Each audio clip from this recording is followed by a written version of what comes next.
Rain leaked through the ceiling of the apartment every spring. Not a metaphor. Actual rain. The water would drip into old cooking pots Marcus's mother placed around the living room. By morning, the apartment smelled like wet drywall and cheap instant noodles. At 12 years old, Marcus learned two things. First, being poor is exhausting. Second, nobody was coming to save them. His father worked construction until his back gave out. After that, jobs came and went like bad weather. The instability was a weight that never lifted. His mother cleaned office buildings at night and slept 4 hours a day just to keep food in the fridge. Marcus watched her hands crack every winter from bleach and cold water. He promised himself something back then. One day, nobody in this family will ever worry about money again. But dreams sound expensive when your bank account is negative. By 18, Marcus graduated high school with average grades, no connections, no rich relatives, and $11 in his checking account. College? Impossible. Instead, he worked wherever someone would hire him. Warehouse shifts, gas stations, moving furniture, night security, the kind of jobs where your body hurts more than your pride. At 22, he was drowning. Credit card debt, car payments, overdue rent notices. He'd sit in his beat-up Honda during lunch breaks staring at motivational videos. Every guru online talked about becoming rich through passion. Start a brand. Become an influencer. Trade crypto. Go viral. But Marcus noticed something else. The richest businesses in town were boring. The guy who owned the laundromats drove a black Mercedes. The man who cleaned commercial parking lots owned a lake house. The family with 3 storage facilities never seemed stressed. Nobody online talked about them because boring doesn't get clicks, but boring was making people rich. At 23, Marcus started his first business. Not glamorous, not exciting, trash bin cleaning. Every Thursday after work, he borrowed his uncle's pressure washer. He drove neighborhood to neighborhood cleaning disgusting garbage can for $20 each. The smell was unbearable. People laughed at him. His friends posted nightclub photos while he scrubbed rotten food juice from plastic bins at midnight. But every week he made a little more. $80, then $200, then $600. He didn't spend it. That was the difference. Most people upgrade their lifestyle the moment money appears. Marcus upgraded his future instead. While friends financed luxury cars they couldn't afford, Marcus paid off debt piece by piece. For 2 years, he lived like nobody else. So later, he could live like nobody else. At 25, he finally became debt-free. No credit card debt, no collections, no car loans. For the first time in his life, he could breathe. Most people would celebrate. Marcus got more disciplined, because now he understood something dangerous. Debt steals your ability to take risks. Without debt, he had freedom. That same year, he bought a failing vending machine route from an old retiree. 7 machines, half broken, located in tired apartment buildings and auto shops. The business made barely any money, but Marcus saw potential where others saw inconvenience. Every morning before work, he restocked chips and drinks. Every night, he studied YouTube videos about small business systems, bookkeeping, and negotiation. While everyone slept, Marcus learned. Not because he loved business. He learned because he hated being broke. Within a year, he doubled the route's revenue. Then he bought more machines, then more. Then he hired his first employee. For the first time, money came in even when Marcus wasn't physically working. The concept hit him hard. If I build systems, I can buy time. At 26, Marcus moved his parents out of the leaking apartment. He didn't tell them beforehand.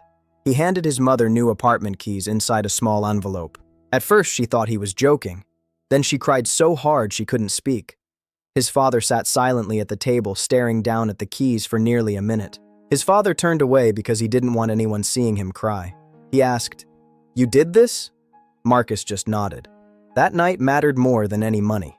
Success feels different when everyone suffered with you. Around that time, people started noticing Marcus.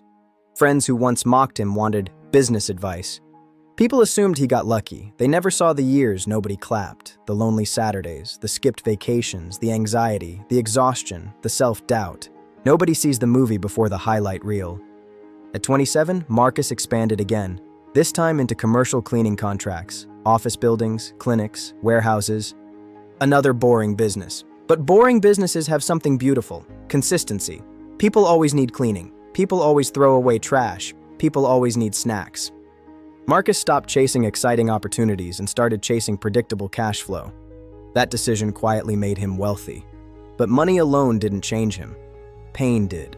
Growing up poor taught him what instability feels like, so he built stability everywhere. He started taking care of his health, morning workouts, meal prep, therapy, reading every day. He realized something most people learn too late. Success without peace is another form of poverty. Marcus had seen wealthy people addicted to validation and chaos. He didn't want that life. He wanted freedom, real freedom. The kind where your phone ringing doesn't spike your anxiety. The kind where bills get paid automatically.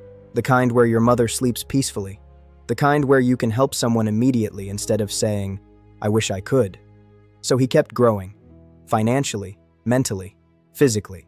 At 28, Marcus wasn't a billionaire. He wasn't famous. Most people online had never heard of him, but he owned his time, and he owned his future. He owned a profitable vending machine company, a commercial cleaning business, several storage unit investments, a small but growing real estate portfolio.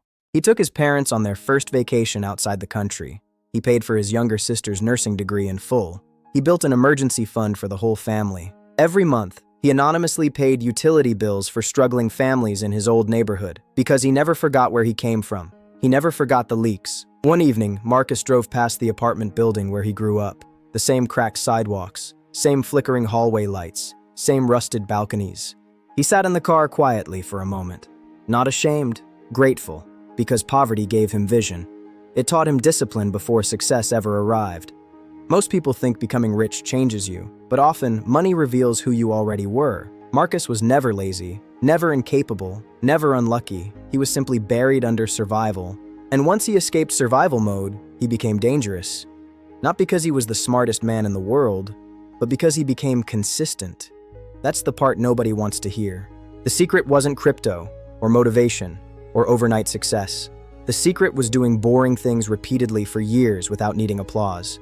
Cleaning trash bins, saving money, choosing long-term peace over short-term pleasure. Small actions, repeated relentlessly. That's how ordinary people quietly become extraordinary. Marcus still wakes up early. He still calls his mother every day, because success to him was never about showing the world he made it. It was about making sure the people he loved never struggled again. And maybe that's the real flex nobody talks about anymore. Real success is simple. Your family is safe, your debt is gone, your mind is calm, your future is growing. Somewhere tonight, there's another exhausted 22-year-old sitting in a car wondering if life ever changes. Maybe it does, but only for the people willing to keep going long after nobody's watching.